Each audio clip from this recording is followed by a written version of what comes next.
Si on lui avait dit que la jalousie pouvait pousser sa sœur à vouloir la tuer, elle en aurait ri.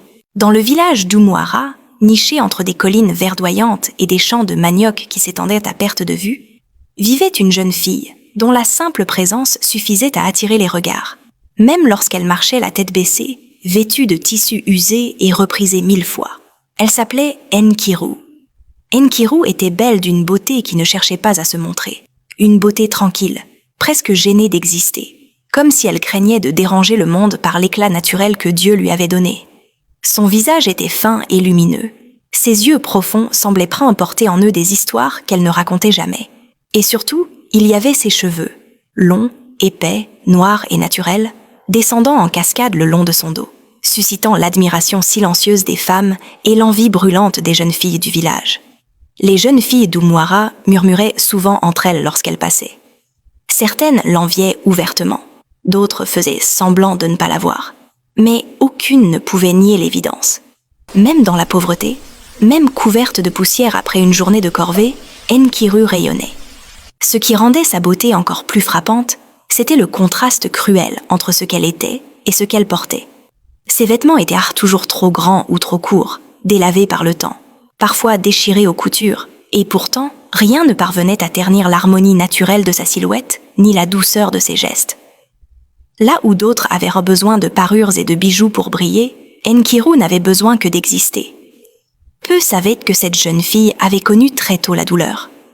Son père était mort alors qu'elle n'était encore qu'une enfant, laissant derrière lui une veuve courageuse et une petite fille qui apprit très jeune à ne pas trop demander à la vie. Sa mère, femme humble mais aimante, s'était battue pour elle, jusqu'au jour où le destin l'obligea à refaire sa vie.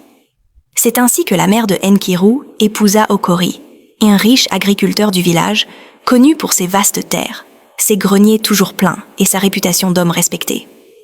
À cette époque, la vie sembla enfin sourire à Nkiru. Okori accueillit la mère et la fille sous son toit avec bienveillance, leur offrant une sécurité qu'elle n'avait jamais connue auparavant. Pendant un temps, Nkiru crut que les épreuves appartenaient désormais au passé. Okori avait déjà une fille, Amarashi, une enfant gâtée, habituée à obtenir tout ce qu'elle désirait et qui supportait mal l'idée de partager l'attention de son père. Pourtant, tant que la mère de Nkiru était en vie, un certain équilibre régnait dans la maison.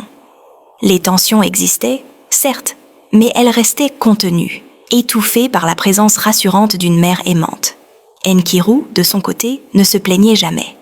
Elle parlait peu, observait beaucoup et priait souvent.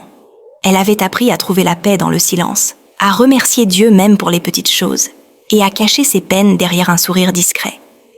À ce moment-là, personne ne se doutait encore que cette beauté silencieuse, ignorée et sous-estimée, était destinée à bouleverser l'ordre établi, ni que la grâce qui reposait sur elle deviendrait bientôt la source de la jalousie la plus dangereuse. Les années passèrent, et la maison d'Okori continua de prospérer. Les récoltes étaient abondantes, les greniers toujours pleins, et le nom d'Okori était prononcé avec respect dans tout Umuara. Aux yeux du village, Nkiru semblait avoir trouvé la stabilité que la mort de son père lui avait arrachée trop tôt. Mais derrière les murs de la grande concession, une autre réalité se dessinait lentement. La mère de Nkiru, Ngozi, restait le pilier silencieux de cet équilibre fragile.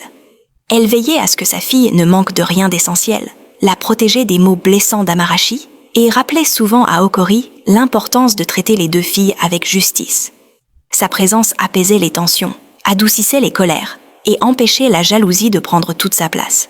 Mais le destin, une fois encore, se montra cruel. Une nuit, alors que la saison des pluies venait à peine de commencer, Ngozi tomba gravement malade. Au début, on parla d'une simple fièvre. Puis les jours passèrent et son état empira. Malgré les herbes, les prières et les visites des anciens, la maladie l'emporta silencieusement, laissant derrière elle une maison endeuillée et une enfant sans défense. La mort de sa mère brisa quelque chose en Nkiru.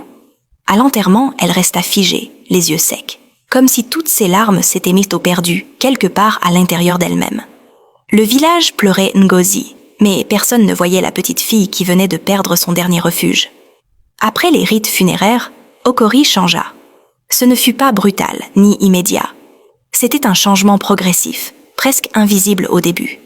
Il commença par des silences plus longs, des regards indifférents, puis par une attention de plus en plus exclusive accordée à Amarashi. Les repas se firent inégaux, les paroles plus dures, et les reproches adressés à Enkiru de plus en plus fréquents. Peu à peu, sans qu'aucune annonce ne soit faite, Enkiru cessa d'être une fille de la maison. Elle se réveillait avant l'aube pour balayer la cour, aller chercher de l'eau au puits, laver les vêtements, préparer les repas, nettoyer les étables et servir Amarashi comme si elle était une étrangère sous son propre toit. Le soir, épuisée, elle mangeait en silence, souvent après tout le monde, parfois seulement les restes. Amarashi, désormais sans frein, la traitait avec mépris.